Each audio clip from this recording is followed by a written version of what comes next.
संजय जी, वो वीडियो ध्यान है आपको? क्योंकि ज़्यादातर हम देखते हैं कि बीजेपी की तरफ से ऐसे वीडियोस नहीं आते हैं। मनोज तिवारी जी का वीडियो आया, वो नॉनवेज खा रहे थे। अनुराग ठाकुर जी का भी वीडियो आया, वो मछली खा रहे थे। तो जो आपने बोला कि एसआईआर तो बैक सीट ले चुका है और मछली जो है वो सेंटर में फोकस हो चुकी है।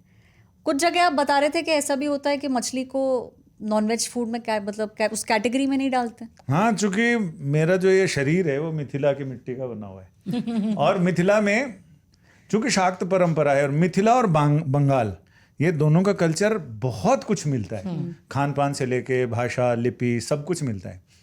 तो मुझे बांग्ला इसीलिए आई कि मैं मिथिलांचल में पैदा हुआ, मातृभाषा मैथिली ही रही, तो मैथिली और बांग्ला बहुत मिलती है। हम जाई छी आमी जाची, तो ये ऐसा है। तो बांग्ला में जल्दी कैच कर पाया। फिर मैं संगीत के लिए मेवाती घराने में पंडित जसराज जी का शिष्य हुआ। मैंने वहाँ देखा कि गुरुजी कलकत्ता में बचपन में रहे थे बहुत साल, तो उनकी बांग्ला बहुत परिष्कृत, बहुत बढ़िया, अच्छी बांग्ला, गुजराती, तेलुगु, राजस्थानी, मराठी सब बोलते थे गुरुजी। तो वहाँ मैंने देखा कि वहाँ हमारे जो गुरु बंधु हैं तमिलनाडु के हैं, वो भी बांग्ला में बात कर रहे हैं गुरुजी के साथ कई बार। और कई बार ऐसा होता था कि हम किसी प्रोग्राम से आए या प्रोग्राम में जा रहे हैं और वहाँ की व्यवस्था को लेकर कुछ बात करनी है, ड्राइवर आयोजकों का है और हमें आपस में कुछ बात करनी है जो सामने वाले को पता ना चले, तो गुरुजी अचानक बोलते थे बांग्ला को था बोलो। फिर सब लोग बांग्ला में चटर पटर हम लोग बात करते थे। सामने वाला कोई होस्ट है, उसका आदमी साथ में गाड़ी में बैठा, उसको भी नहीं समझ में आती थी। और ऐसा बंगाल में, और वहाँ चूँकि शाक्त परंपरा है, तो हमारे यहाँ तो जब मैं कहता था कि मैं शाकाहारी हूँ तो मिथिला में लोग कहते थे बउआ ये तो जल परोर छिए कि पानी का परवल है। अच्छा, मछली तो शाकाहारी है, गंगा जी की पवित्र मछली है, ये तो खाना चाहिए, इससे तो आदमी का दिमाग तेज होता है। दो चीज़ें मिथिला में बहुत थी और बिहार में भी कह सकते हैं हम कि एक तो मछली और दूसरा तंबाकू।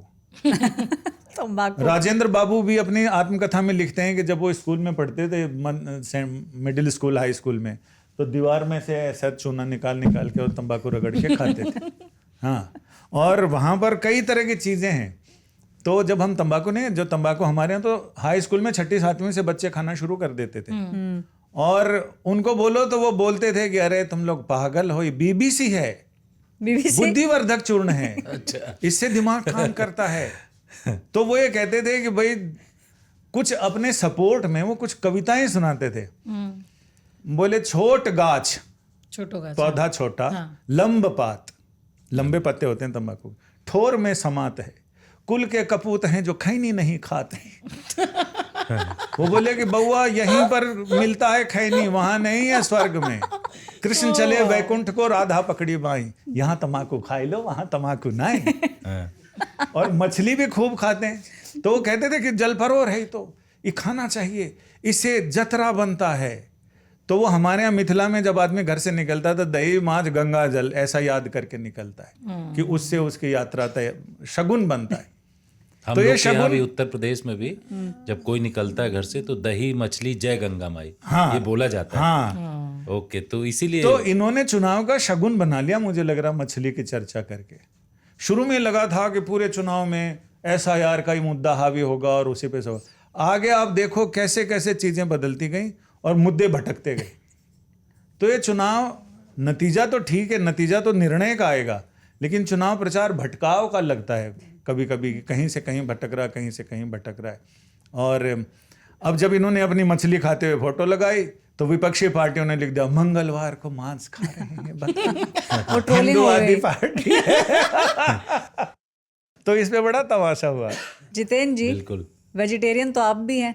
आप मछली को शाकाहारी बता रहे हैं, तो यही हुआ। हम नहीं बता रहे हैं, पब्लिक बता रही है इलाके के, क्योंकि दरभंगा में राजा का एक तो जो इसमें यह भी है कि जो तंत्र परंपरा है भारत के अध्यात्म के, शाक्त की, उसमें मछली मतलब पंच महकार में मछली सबसे प्रमुख है।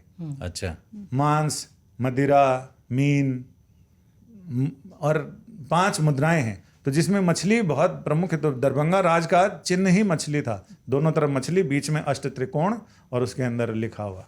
तो इसके लिए एक हमारे पास वो है कहानी, ये है कि एक बार हमें बीएसएफ के साथ बांग्लादेश जाने का मौका मिला संजय जी, और बांग्लादेश में हमारे साथ काफ़ी दिक्कत हुई क्योंकि मैं शाकाहारी हूँ। तो वहाँ क्या होता है कि बांग्लादेश में जब भी कोई किसी भी कंट्री का विदेशी मेहमान जब आता है तो उसके लिए व्यवस्था की जाती है हिल्सा मछली। हिल्सा जो है वहाँ की बहुत ही इलिश माछ, इलिश माछ, और वहाँ पद्मा कहते हैं ना, पद्मा रिवर, पद्मा रिवर जो है हाँ। वहाँ से तो पद्मा रिवर भी हम लोग बड़े मतलब वैसे गए थे कि वहाँ तो बड़ी दिक्कत थी, गाड़ी फ्लाइट वाइट वहाँ था नहीं, बॉर्डर के पास पहुँचे, वहाँ से जो ट्राम चलता, ट्राम, उसी में गाड़ी सवार की गई। उसके बाद फिर हम लोग वहाँ गए। तो जब वहाँ पहुँचे बांग्लादेश में, तो वहाँ मैं शाकाहारी ढूंढ रहा हूँ, खाने की टेबल लगी और ये सारा चीज़, वहाँ हर एक चीज़, वहाँ हिल्सा मछली, सब चीज़ में, चावल में भी हिल्सा मिली हुई है और उसके साथ साथ दाल।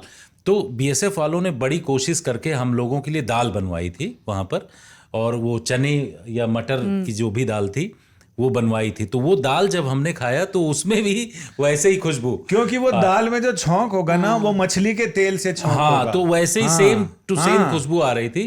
तो मैंने कहा कि भाई ये दाल शाकाहारी थी, लेकिन वो शाकाहारी नहीं थी, वो खुशबू ऐसे ही मछली वाली आ रही थी। मछली आहारियों का सम्मान रखते हुए उसने बोला खुशबू आ रही थी।